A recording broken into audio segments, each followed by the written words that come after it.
Albert Levine's The Picture of Dorian Gray is a mostly black and white US horror film from 1945 and considered the first sound adaptation of the same-named excellent classic of Gothic literature from 1890, the only novel by Irish writer Oscar Wilde. Received mostly positive reviews but only made just under $3 million on a $2 million budget, and according to MGM made a loss of $26,000.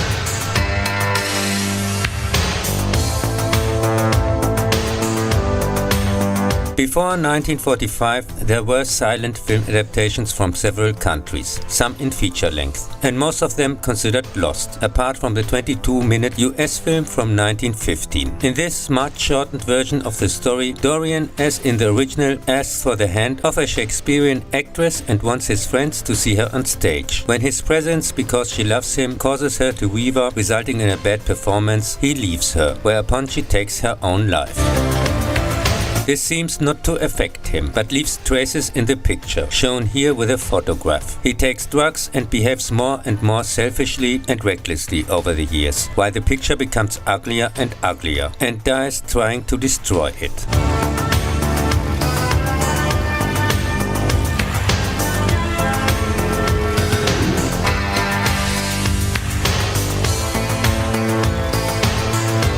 While Basil Hallworth is painting a portrait of him, the young Dorian Gray meets his friend Lord Henry Wotton, who convinces him that youth is the only value in life, and Dorian wishes for the painting to age in his place. He falls in love with the singer Sybil Vane and plans to marry her, but then leaves her. When she then commits suicide, he realizes that the painting, as in his wish, is changing in his place. He lives still under the influence of Lord Henry only for his own pleasure and completely irresponsibly, thereby plunging some of his friends into misfortune, and hides the painting, which not only ages in his place but also picks up the traces of his unscrupulous behavior. When Basil confronts him and gets him to show the picture, Dorian kills the painter and blackmails his former friend Alan Campbell into destroying the body. He does so and commits suicide shortly afterwards. James, Sybil Vane's brother, has been searching for him since the death of his sister. When he dies in a hunting accident, Dorian realizes that this was the last person who could have revealed his secret, and that he can remain undiscovered forever, but also realizes how much damage he is doing to other people, and decides to leave his now fiancée Gladys, Basil's niece, to protect her from himself.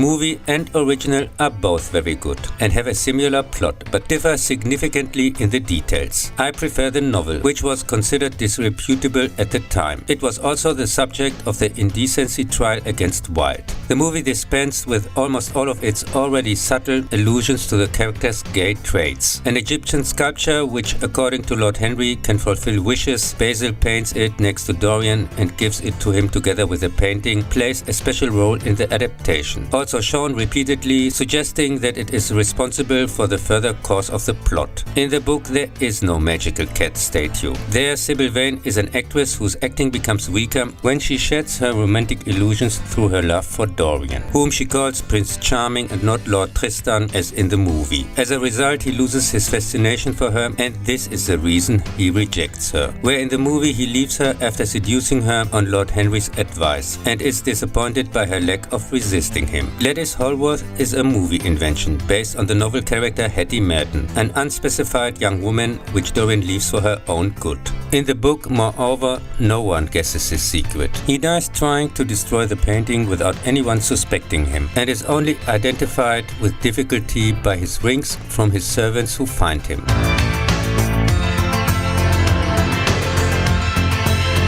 In the movie final, Gladys and Lord Henry have become suspicious and find the portrait as Basil painted it. Dorian's face, however, has taken on his distorted features.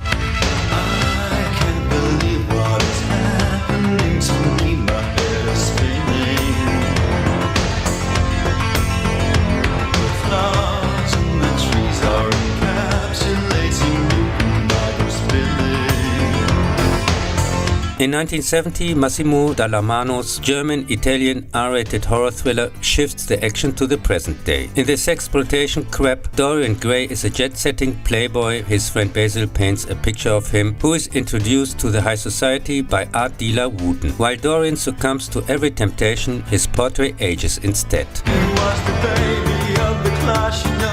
You really didn't know that 1 and 1 was 2, 2 and 2 4. After Basil's murder, he realizes his fate, which keeps him trapped in ease, and commits suicide. Really didn't know that. Oh, what a cold soul. Do we not sail on the ship of fools? Why is life so precious and so cruel? I close my eyes and I try to imagine what you're dreaming. Why can't you see what you're doing to me? My world is spinning. Len Jordan's 1973 US TV film, produced by Dan Curtis, see also among others the Kolchak movies, is once again set in Victorian London. You were the baby of the class, you know. You really didn't know that 1 and 1 was 2, 2 and 2 are 4. You were the baby of the class, you were so young and so uncertain. The typical Dan Curtis mix of previous adaptations, original and things pulled out of the hat, see also his Dracula, Frankenstein or Jekyll and Hyde, does contain some specific novel elements, such as parts of the dialogue. However, with the fortitude test of Sybil, suggested by Lord Henry, or the Beatrice character, Basil's invented niece, whose role has also been expanded, it is based on the 1945 version. Do we not sail on the ship of fools?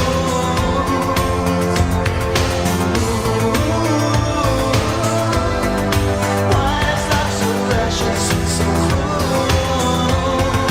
And changes some events, such as the disposal of Basil's body, which is actually done by Ellen Campbell,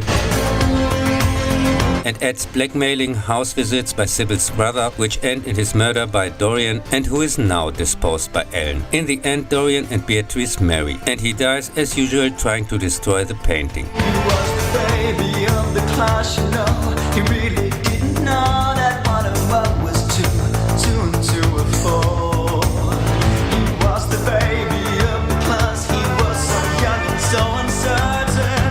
Suffer little children, oh what a poor soul. John Gorey's 1976 BBC TV film is generally regarded as the most faithful to the novel. The gay aspect of the relationships, especially Dorian's relationship with Basil and Ellen, which is only hinted at in the novel, is emphasized more clearly here than in most earlier adaptations. But this apparently only applies to the beginning of the story. He leaves out large parts, especially Dorian's travels, sex and drug abuse, and even changes the location of the meeting with Sybil's vengeful brother, which was actually outside a drug den. And he disappears from the story afterwards. In this version there is no hunting accident. His death doesn't even get a lousy mention here, like at least Ellen's. This thing generally feels less like a movie, it's all said and very little shown, and more like a filmed play or something.